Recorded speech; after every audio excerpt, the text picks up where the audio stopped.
इस आदमी ने नदी में क्या कर दिया देखो। उसने नदी को रोकने के लिए दो खोखले लकड़ी के तख्तों का इस्तेमाल किया, फिर दो पानी के पाइप जोड़े। उसने ऊंचे तल से मिट्टी खोदी और उसे भर दिया और पाइपों को सीधे नदी तल पर लगा दिया।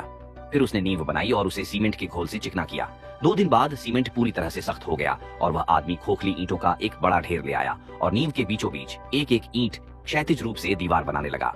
उसने खोखली ईंटों को सीमेंट के घोल से तब तक ढका जब तक वे कमर की ऊंचाई तक नहीं पहुंच गई, जिससे 3 परतों जितना गैप रह गया।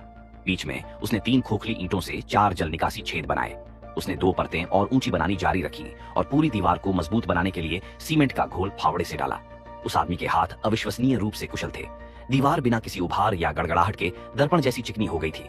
फिर उसने खोखली ईंटों को पानी के निकास के लंबवत रखा, उन्हें 2-2 करके रखा और एक तेज औजार से तीनों खंभों के ऊपरी हिस्से को लकड़ी के तख्तों से ढक दिया। फिर उसने दीवार से 20 सेंटीमीटर ऊपर ईंटें बनाना जारी रखा और यही प्रक्रिया दोहराई। बाकी 2 खंभों पर सीमेंट का घोल चढ़ाकर उन्हें चिकना किया गया। इस संरचना को देखिए, ये किसी कलाकृति की तरह सुंदर है। फिर बांध के आधार पर तार खींचे गए और खोखली ईंटों से 2 त्रिकोणीय खंड बनाए गए। इन्हें सीमेंट से पूरी तरह से सील कर दिया गया, जिससे 45 डिग्री का झुकाव वाला स्पिलवे बन गया। बांध पर बाढ़ के कटाव को कम करने के लिए पानी का मोड़ जरूरी था।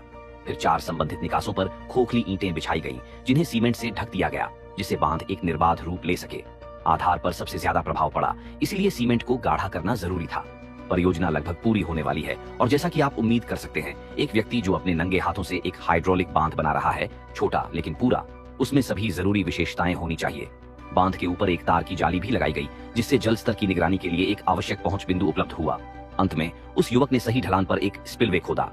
अगर बांध का जलस्तर इस ऊंचाई तक पहुंच जाता है तो स्लुइस गेट खोले बिना भी बाढ़ का रुख आसानी से मोड़ा जा सकता है। सीमेंट सूखने के बाद बांध की रेलिंग के ऊपर तार की जाली लगाई गई, जो वाकई एक बेहतरीन काम था। उच्च स्तरीय बांध अक्सर बिजली से चलते हैं, जिस पर काम चल रहा था। उस आदमी ने 2 बड़े बिजली से चलने वाले गेट लगाए, फिर पाइपों को सील कर दिया। पानी का स्तर तेजी से बढ़ा, जिससे सर्दियों में सूखे के दौरान सिंचाई के लिए इसका इस्तेमाल किया जा सका। गेट अब खुल रहे हैं और जमा पानी स्पिलवे से नीचे की ओर बह रहा है। यह वाकई एक अद्भुत नजारा है।